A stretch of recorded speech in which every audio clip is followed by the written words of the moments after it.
Welcome. In this video, I'll show you how to register students using MTLS Centerwise Lite. The student registration process is exactly the same for both QuizMaker and QSM, so this tutorial applies to both plugins. Let's get started. First, log in using your center owner account.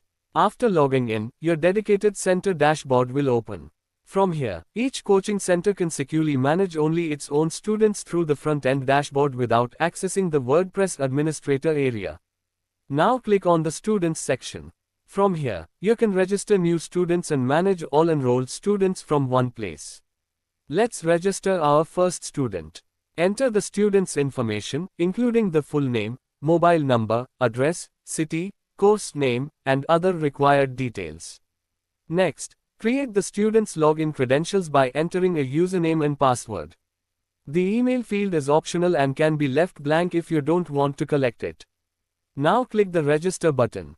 Once the registration is successful, a green confirmation message appears saying student enrolled successfully. You'll also notice that the enrolled students count changes from 0 to 1, and the newly registered student immediately appears in the student list. If required, the center owner can remove the student at any time using the Remove button. Now let's register another student. The registration process is exactly the same. Simply enter the student's information, create the login credentials, and click Register.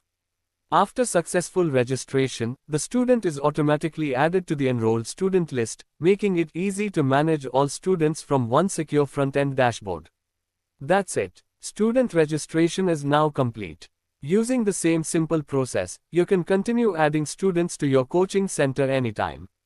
The same registration workflow works perfectly with both QuizMaker and QSM. In the upcoming tutorials, you'll learn more features that help you manage coaching centers and students more efficiently. To learn more, visit mtls.tech. Thank you for watching.